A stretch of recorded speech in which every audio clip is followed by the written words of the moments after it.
이번에는 여러분 책 130페이지에 나와 있는 그림 4.14를 같이 보도록 하겠습니다. 자, 이 그림은 금속의 활성도 계열을 나열을 한 것인데요. 산이나 물에서 이 수소를 치환하는 능력 순으로 금속을 배열을 했습니다. 그래서 이 표를 보시게 되면 자, 리튬 있죠? 여기 맨 위쪽에 있습니다. 이 리튬의 반응성이 어때요? 가장 크죠? 자, 반대로 금 어떻습니까? 금의 반응성은 가장 낮다라는 것을 우리가 이제 확인을 할 수 있습니다. 그래서 위에 보시면 여기 이제 경계가 조금 이렇게 지어져 있죠? 여기도 보시면 가까이 경계가 있습니다. 자, 우리 리튬, 포타슘, 바륨, 칼슘, 소듐의 경우에는 어때요? 그죠? 찬물과 반응해서 수소 기체를 형성을 합니다. 그만큼 반응성이 좋다는 거죠. 자, 그리고 이제 마그네슘, 알루미늄, 아연, 크로뮴, 철, 카드뮴의 경우에는 어때요? 그죠? 수증기와 반응해서 수소 기체를 형성하고, 그리고 코발트를 시작으로 해서 납까지는 어때요? 그죠? 산과 반응을 하게 되면 수소 기체를 형성하고요. 그리고 이제 밑에는 이제 수소를 이제 표현을 한 거죠. 자, 아래편에 볼게요. 구리부터 은 어때요? 자, 구리부터 은은 물이나 산과 반응하여 뭐하다? 수소 기체를 형성하지 않는다. 그만큼 반응성이 떨어진다라고 생각을 해주시면 됩니다. 그래도 위에 이제 활성도 계열이란 무엇인지 한 번 더 정리를 하고 있죠. 즉, 금속이 뭐하다?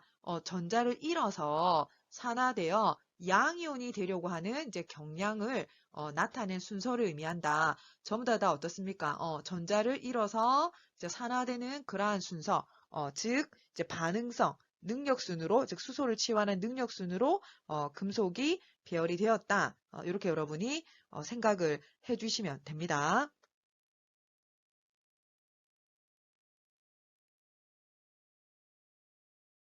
자, 이번에는 각각의 금속이 물과 이제 산과 이제 반응하는 형태를 표현했는데, 자, 여기 소듐 볼게요. 소듐은 아까 우리 그림 4.14에서도 봤지만 반응성이 아주 크죠. 즉 전자를 잘 내어놓고 찬물과 반응해서 수소기체를 형성한다고 했어요. 그래서 여기 보시면 물과 반응해서 수소기체 나오는 걸 확인할 수 있죠. 자, 오른쪽 그림에도 찬물에서라고 표현이 되면서 소듐을 소개를 하고 있습니다. 자, 그리고 칼슘 한번 볼까요? 칼슘도 아까 그림 4.14에 의하면 어때요? 그죠? 소듐보다 더 찬물과 더 반응성이 더 좋죠? 그래서 칼슘하고 물하고 반응해서 역시 수소기체 나오는 거 확인할 수 있고 오른쪽에 요 그림도 여러분이 같이 확인을 해주시면 됩니다. 자, 그리고 아연 볼까요? 자, 여러분, 아연은 어땠나요? 그죠? 수증기와 반응해서 수소기체를 형성합니다. 자, 그러니까 당연히 산과는 반응을 잘 하겠죠? 그래서 여기 염산하고 아연하고 반응했을 때 이제 수소기체 나오는 거 이제 소개를 하고 있고요. 자, 그리고 밑에는 뭡니까? 마그네슘입니다. 자, 마그네슘은 어때요? 마그네슘은 누구보다 더 반응성이 큽니까? 그쵸? 알루미늄, 아연, 크로뮴, 철, 카드뮴보다는 반응성이 훨씬 더 크죠? 맞나요? 그래서 이 마그네슘은 어떻다? 그쵸? 역시 산과 반응하면 수소 기체가 이렇게 나오게 된다라고 생각을 해주시면 됩니다. 자, 그리고 밑에 그림 한번 볼까요?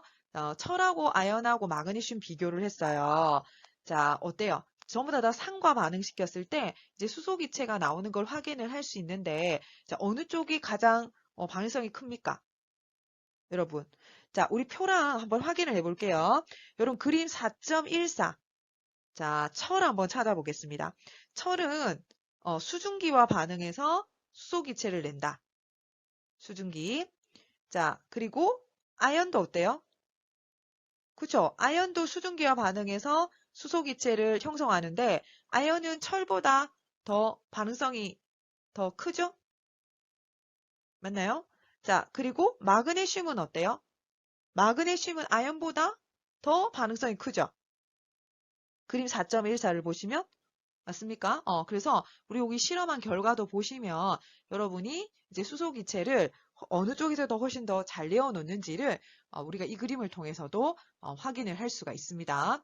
그리고 각각 위에 지금 다 뭐가 표기되어 있습니까? 산화수가 표기가 되어져 있죠. 그러면 우리 산화수를 따졌을 때 증가하면 어떻게 된다? 산화가 되는 것이고 감소하면 뭐 된다? 환원이 된다. 이렇게 여러분이 정리를 해주시면 됩니다.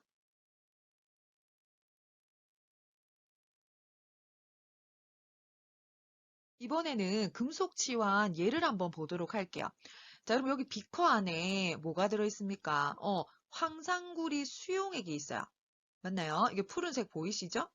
황산구리 수용액이 있고 여기에다가 아연막대를 이렇게 넣어뒀습니다. 자, 여러분 우리 아까 그림 4.14에 의하면 아연하고 구리 중에서 어떤 쪽이 이 활성도 계율이 더 높았나요? 그죠? 아연이 더 높았었죠? 맞나요? 자, 그러면 아연이 구리보다 더 높아요. 이런 경우에는 아연이 어떻게 전자를 내어놓고 아연 이가로 이렇게 바뀝니다. 바뀌고 아연이 내어놓은 전자를 누가 그죠? 구리 이가가 받아서 어떻게 그죠? 이렇게 구리로 석출이 될 수가 있어요. 그래서 오른쪽 그림에 보시면 요 아연막대 주변에 여기 석출된 구리 보이시나요? 맞나요? 그리고 아연은 아연 이가로 바뀌면서 이온 형태로 용액에 녹아있게 됩니다. 그래서 여기 아연막대의 크기가 줄어든 것을 우리가 확인할 수 있죠. 그래서 밑에 정리된 거 한번 보면 구리 이가 이온이 전자를 얻어서 구리 원자로 환원이 되고 자 그리고 아연 원자가 아연 이가 이온의 형태로 어떻게 용액에 녹아있게 된다. 즉 금속 치환이 일어났다라고 생각을 해주시면 됩니다. 자 그리고 두 번째 것도 한번 볼까요? 이번에는 뭡니까? 질산은 용액입니다. 질산은 용액. 자, 그러면 질산은 용액 안에는 은, 일가가 있겠죠? 자, 그리고 또 뭐도 있습니까? 질산 이온도 있겠죠? 자, 요 상태에서 무엇을 넣어줬나요? 구리선. 구리선을 넣어줬습니다. 자, 그럼 볼게요. 여러분, 구리는 은보다 어때요? 반응성이 더 크죠? 맞나요? 그러면 구리가 전자 당연히 먼저 내어놓을 수 있죠? 그러면 구리가 전자 두 개를 내어놓고 구리 이가로 바뀌어요. 그러면 그 전자를 누가? 그쵸? 은 일가가 받아서 은으로 이렇게 석출이 되게 됩니다. 그래서 밑에 내용을 보시면 구리선 조각을 질산은 용액에 넣으면 구리 원자가 구리 이가 이온의 형태로 용액에 녹고 그리고 Ag 1가 이온은 고체 Ag로 뭐 된다? 그죠? 전자를 받아서 환원이 된다. 이렇게 금속 치환이 일어나게 된다는 거죠. 근데 반대는 안 됩니다. 반대는 항상 치환에서 이제 치환이 되기 위해서는 여러분이 넣어주는 금속 자체가 그 용액에 들어있는 그 금속 이온보다, 즉 금속보다 어떻게 된다는 거죠? 더 활성도 계열이 높아야지만 반응이 진행이 될 수 있어요. 그 반대는 반응이 일어나지 않습니다. 그것을 여러분이 주의를 해주시면 됩니다.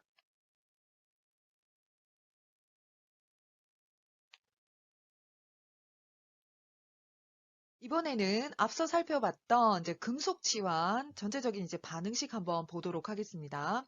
자, 황산구리 수용액에 이제 아연을 넣었을 때 어떻게 됩니까? 그쵸? 구리가 이렇게 이제 치환이 되어서 나오는 형태의 반응이 진행되고 있고요. 각각의 이제 산화수 비교해 보면 아연은 산화수 얼마입니까? 0이고요. 황산구리에서 구리는 플러스 2이죠. 왜냐하면 구리 이가니까 자, 산화수는 플러스 2가 되는 겁니다. 그리고 황산 아연에서는 아연 이가죠. 플러스 2, 구리는 제로가 되죠. 그럼 아연은 0에서 플러스 2로 산화수가 어떻게 됐습니까? 증가했기 때문에 아연은 산화가 된 것이고요. 구리는 플러스 2에서 0으로 줄었죠. 감소했습니다. 그럼 뭐 된 거죠? 환원이 되었다. 자, 이렇게 정리를 해주시면 됩니다. 자, 밑에도 보면 이제 아연하고 구리가 이렇게 이제 치환되는 형태가 소개가 되고 있습니다. 자, 밑에 거도 한번 볼까요? 이제 질산은 굴이 이제 넣었을 때 어떻게 반응하는지가 이제 소개가 되고 있습니다. 자, 질산은에서 은은 Ag1가이죠.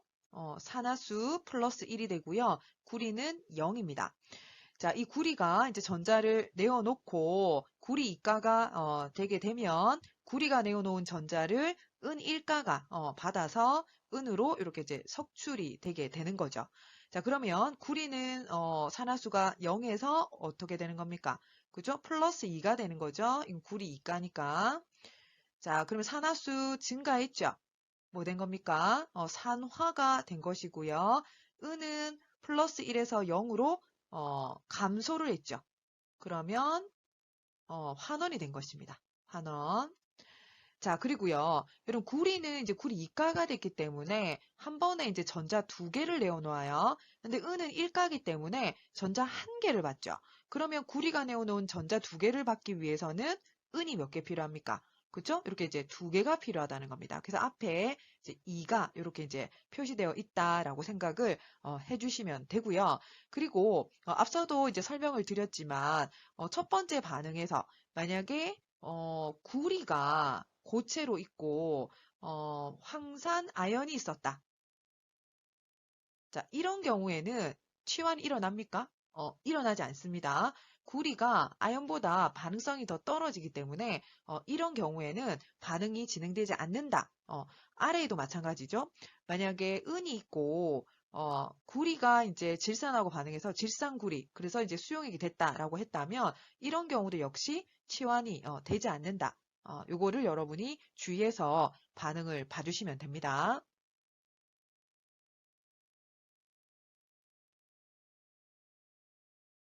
이번에는 할로젠 치안을 같이 살펴보도록 하겠습니다. 자, 이 활성도 계열 소개가 되고 있죠. 가장 그 능력이 큰 게 뭡니까? F2 그리고 가장 낮은 게 I2입니다. 그럼 밑에 반응을 한번 같이 보도록 할까요? 자, 여기 KBr 수용액 있죠. 그죠? 여기 안에 어떤 이온이 있죠? 브로미나 이온이 있어요. 자, 이 브로미나 이온이 있을 때 이제 Cl2 염소 분자랑 이렇게 반응을 하면 치환이 될 수 있을까? 이걸 생각을 해주셔야 되는데 이 염소 분자는 어때요? 그쵸? Br보다 훨씬 더 활성도 계열이 더 커요. 그쵸? 그렇기 때문에 요거는 반응이 진행될 수 있어요. 즉 치환이 될 수 있다라고 생각을 해주시면 됩니다. 자, 그래서 어떻게 됩니까? KCl이 되고 Br2가 이렇게 이제 얻어지게 되는 형태의 반응이다라고 생각을 해주시면 되고 위에 보시면 다 각각 산화수가 이렇게 표기가 되어 있습니다. Cl2 뭐가 되죠? 0. 그 다음에 Br, 원래 Br 마이너스 1가짜리니까 마이너스 1이 되겠죠? 자, 그리고 KCl에서 Cl도 마이너스 1, Br2는 0이 되죠. 자, 그러면 Cl은 0에서 뭐가 됐습니까? 마이너스 1이 됐으니까 감소했죠. 산화수가. 그럼 뭐가 된 거죠? 환원이 된 것이고요. 자, Br은 마이너스 1에서 0으로 산화수가 증가했죠. 뭐 된 겁니까? 산화가 된 겁니다. 자, 밑에는 이제 실제로 반응, 좀 더 구체적으로 이렇게 설명하고 있고요. 그 다음에 밑에도 한번 그 예를 볼까요? 이제 Cl2입니다. 동일하게. 이번에 NaI입니다. 자, 이거 치환될까요? 그쵸? 여기 위에 활성도 계열을 보면 Cl2가 I2보다 훨씬 더 그 능력이 크죠. 그래서 오른쪽에 보시는 것처럼 이제 I2로 이렇게 이제 치환되어서 나온다라고 생각을 해주시면 되고요. 자, 그리고 여러분 한 가지 이제 또 주의해 주셔야 될 게 있죠. 지금 우리가 보는 반응은 다 진행이 됩니다. 근데 이 반응이 반대 방향으로 만약 일어났다. 그럼 어떻게 될까요? 반응이 일어나지 않습니다. 그렇기 때문에 이 브로민 있잖아요. Br. 이 브로민은 뭐 하는 겁니까? 염화이온. 이 염화이온을 치환할 수가 없어요. 그렇기 때문에 역으로는 반응이 일어나지 않는다. 그래서 항상 치환이 되기 위해서는 이 활성도 계열이 더 높은 쪽이 반응에 참여를 해야 된다. 그래서 좀 더 정리를 하면 이 아이오딘 있잖아요. 그럼 아이오딘은 가장 그 능력이 떨어지니까 이 아이오딘은 브로미나 이온이라든지 염화 이온을 어떻게 할까요? 치환할 수 있을까요? 치환할 수가 없다. 이렇게 여러분이 정리를 해주시면 됩니다.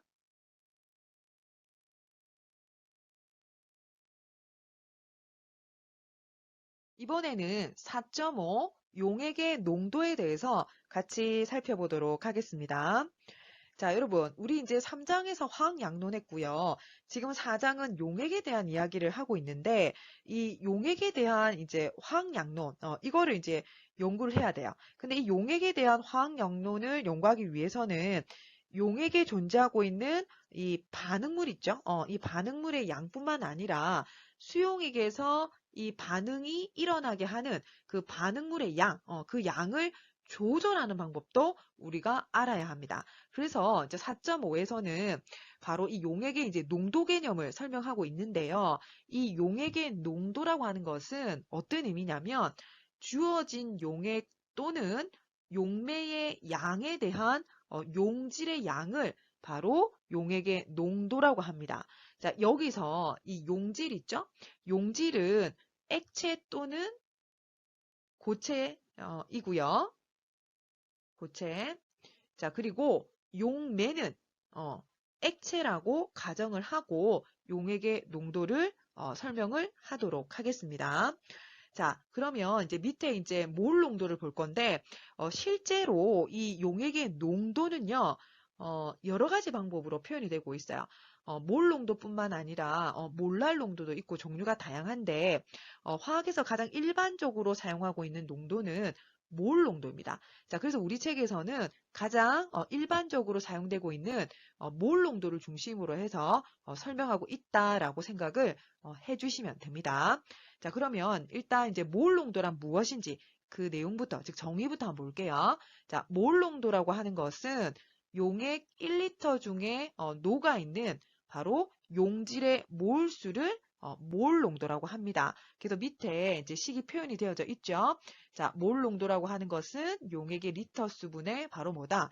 용질의 몰수이다. 자, 요거를 이제 간략하게 이제 표현한 게 분모 자리에 부피를 의미하는 V. 자, 요것은 바로 뭐다? 용액의 부피다. 용액의 부피다라고 생각을 해주시면 되고, 그 다음에 이 N 있죠? N은 바로 용질의 몰수를 나타내고 있다라고 여러분이 생각을 해주시면 됩니다.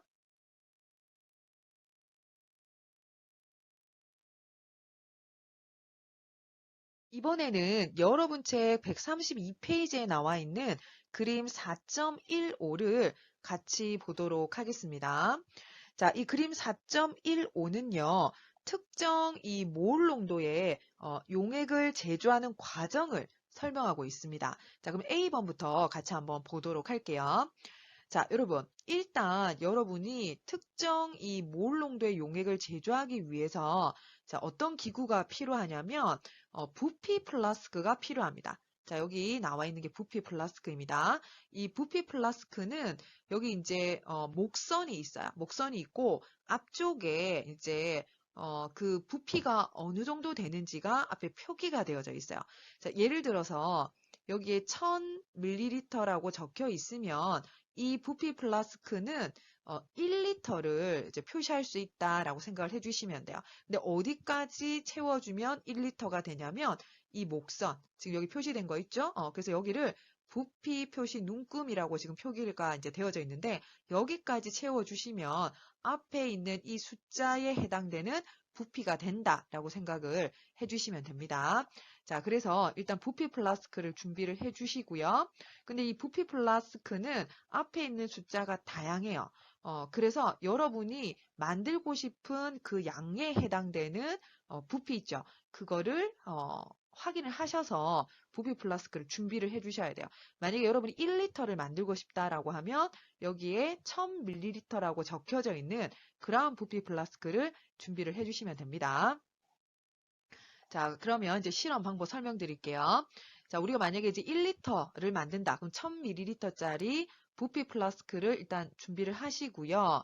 그리고 여기 안에 여러분이 이제 특정 몰 농도, 그 몰 농도를 맞추기 위한 이제 여러분이 고체 그 시료가 필요하겠죠. 그 이제 여러분이 계산을 해주셔야 됩니다. 그래서 그 계산을 통해서 나온 그 정확한 양의 고체 용질을 어떻게 한다? 이 부피 플라스크 안에 넣어 주셔야 된다는 거죠. 물론 이 양은 무엇을 이용해서 재주셔야 되냐면 저울을 이용해서 여러분 재주시면 됩니다. 만약 고체라면. 그래서 정확한 양의 그 고체 시료, 이제 저울 이용해서 재고 그 고체 시료를 여기 부피 플라스크 안에 넣어준다는 거죠. 그리고 나서 자, 위에 있는 요 기구 있죠? 요렇게 생긴 거. 자, 요거는 깔때기입니다. 이 깔때기를 부피 플라스크 이 입구에다가 이렇게 꽂아주신 다음에 여러분이 물을 넣어주시면 돼요. 근데 여기 사용하는 물은 증류수입니다. 정제가 되어져 있는 증류수. 자, 실험을 할 때는 수돗물을 사용하지 않습니다. 항상 증류수를 이용한다라고 생각을 해주시면 돼요. 그래서 증류수를 가해줍니다. 그런 다음에 이제 비그림이죠. 그런 다음에 여기 입구를 막고 이 플라스크를 이제 가볍게 흔들어서 여기 안에 들어있는 고체를 녹여줍니다. 고체가 다 녹고 나면 이제 어떻게 하냐면 C 그림처럼 여러분이 이제 증류수를 더 준비해 와서 여기 역시 또 깔때기를 꽂아야 되겠죠? 증류수를 어디까지? 여기 목선까지, 그러니까 물의 여기 눈금까지, 여기 목선까지 여러분이 증류수를 채워주면 특정 몰 농도의 용액 제조가 완성이 되게 되는 겁니다.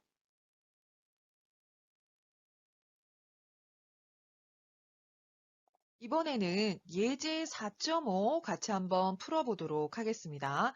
자, 문제부터 볼게요. 농도가 1.83몰 농도인 용액 125ml를 만드는 데 필요한 중크로뮴산 포타슘의 그램 수를 계산하시오. 자, 여러분, 결론은 그 용질의 양을 우리가 이제 계산을 해야 되는데, 이 용질의 양을 계산하려면 먼저 농도를 한번 표현을 해주시면 됩니다. 자, 몰 농도는 어떻게 구합니까? 용액의 리터 수분에, 그쵸? 용질의 몰수입니다. 결론적으로 분모 자리에는 리터 단위가 이제 들어가야 된다. 이제 이런 의미인데, 자, 문제에서 보시면, 용액은 얼마입니까? 125ml죠? 그러면 여러분 이것을 리터로 바꾸면 0.125리터가 되겠죠. 맞나요? 자, 이렇게 표현을 해주시고, 자, 그리고 이 몰 농도는 얼마라고 문제에 주어져 있습니까? 1.83몰 농도라고 적혀져 있어요. 자, 그러면 우리가 지금 알 수 없는 게 뭡니까? 몰수를 우리가 지금 현재 알 수 없는 건데, 이 몰수는 어떻게 구해주면 될까요? 그쵸? 우리 위에 있는 식에서 이제 몰수를 구하려면, 자, 식을 어떻게 표현하면 될까요? 그쵸? 부피 곱하기, 맞나요? 몰 농도를 해주면 되죠. 자, 그래서 밑에 보시면 중크로뮴산 포타슘의 몰수는 부피에다가 몰 농도를 곱하면 된다라고 표기가 되어져 있어요. 자, 근데 부피는 밀리리터로 되어 있으니까 여러분 리터로 바꾸면 아까 위에도 썼지만 0.125리터가 되겠죠. 자, 그리고 몰 농도는 원래 정의가 뭡니까? 용액의 리터 수분의 용질의 몰수니까 이 의미는 1리터의 용액분에 결론적으로 몰수가 얼마다? 1.83몰이 있다. 이런 의미가 돼요. 그래서 이걸 계산하면 얼마가 될까요?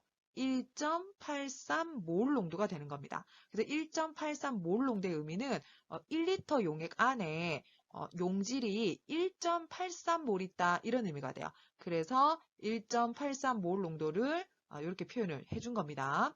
자, 그러면 우리 리터 약분되죠? 그럼 뭐만 남습니까?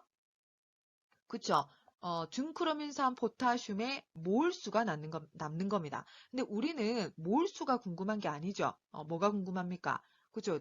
그램수, 질량이 궁금한 거죠? 그러면 이 몰을 여러분이 다시 이제 그램, 질량으로 바꾸려면 어떤 환산인자가 필요할까요? 그쵸? 이 중크로뮴산 포타슘이 1몰 있을 때 몰 질량이 얼마인지 알고 있어야 그램으로 바꿀 수 있겠죠. 그 몰 질량은 여러분이 주기율표를 보시고 포타슘이랑 크로뮴이랑 산소의 원자량을 찾아서 다 더해주시면 됩니다. 그 값은 얼마죠? 294.22입니다. 그래서 294.2g. 요걸 이용해서 여러분 이제 환산인자 만들어 주시면 되죠. 두 개가 나오는데 여러분은 이제 g을 원하는 거니까 질량이 분자에 가 있는 환산인자를 선택을 해주시면 돼요. 그럼 몰 약분이 되니까 최종적으로 무엇이 구해지나요? 그렇죠? 우리가 용액 125ml, 그러니까 농도는 1.83몰 농도죠. 그래서 1.83몰 농도인 용액 125ml를 만드는 데 필요한 바로 이 중크로민산 포타슘의 양이 계산이 되게 되는 거죠. 그래서 계산하니까 그 값은 얼마가 됩니까? 그쵸? 67.4g이 계산이 된다는 거죠. 자, 그러면 여러분 이렇게 이제 용질의 양이 결정이 됐어요. 어떻게 해야 될까요? 그쵸? 아까 이제 소개받았던 부피 플라스크. 자, 요거 준비를 하셔서 자, 여기 안에다가 여러분이 지금 계산한 그쵸? 요 값 저울로 재서 시료를 안에 넣어주죠? 넣어주고 나서 어떻게 합니까? 증류수를 일부 넣어서 요 용지를 녹이죠? 녹이고 난 다음에 나머지 증류수를 어떻게 여기 목선까지 여러분 채워주시면 여러분이 원하는 그 용액의 제조가 마무리가 되게 되는 겁니다.